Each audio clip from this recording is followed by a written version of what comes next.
turning to the draft right now. Is there any there that Trevor Lawrence isn't the first overall selection, right? I mean, I know there's been a ton of Zach Wilson love. Chris Sims, a colleague of ours here on NBC Sports on Peacock, putting him above Trevor Lawrence on his list, and he's been a lot of hits rather than misses in pegging quarterback draft classes. What do you think? What are you hearing? Anything? Yeah, I said that this week numerous times, that if you want to attack Chris Sims' credibility when it comes to quarterbacks, go look at him talking about Lamar Jackson when the rest of us were like, he might be a first-round pick, and he was saying he's the best in the class, or Mahomes a couple years back. So Chris's credibility is unquestioned.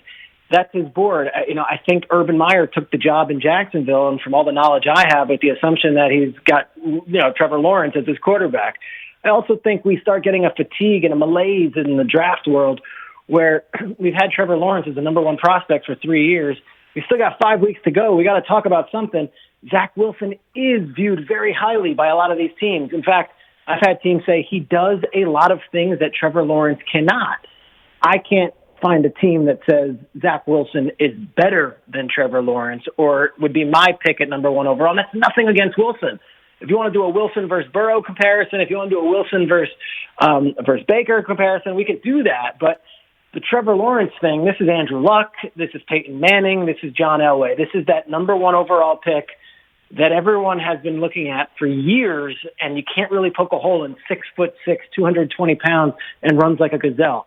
I would be shocked if he didn't go first overall. But I don't spite anyone who says, hey, Wilson's more my cup of tea in today's NFL. Well, we're talking about, obviously the quarterbacks at the top of the draft. You're even hearing about Jamar Chase. You're hearing about this kid Pitts, the tight end that's supposed to be all that plus the biscuit. I've got Kwity Paye of my alma mater coming on in hour number 2. What does the defensive side of the draft look like right now as you're seeing it? Not to be negative towards Kwity. The word is on this draft, top 10 prospects, mostly offensive. So you're going to a guy like that who might be in the 10s to the 20s. Micah Parsons from Penn State might be a top 10 guy. Fairley, the cornerback from Virginia Tech, is highly regarded.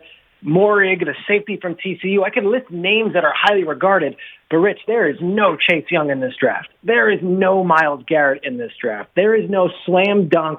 This guy's a generational, player on defense coming out of college. They might end up being that, but right now it's a very interesting draft and I don't know if it's because some of these guys didn't play or the weird college season, but just from what you're hearing from teams, good quarterbacks, nothing great beyond Trevor Lawrence and Zach Wilson. You're looking at Lance and Fields and, of course, Mac Jones and the young man Mond from Texas A&M. But, receivers, tight ends, offensive linemen, I don't have that pass rusher off the edge that everyone's calling me up and saying, oh, if you watched the Jalen Phillips Miami tape, you have to because he's that guy.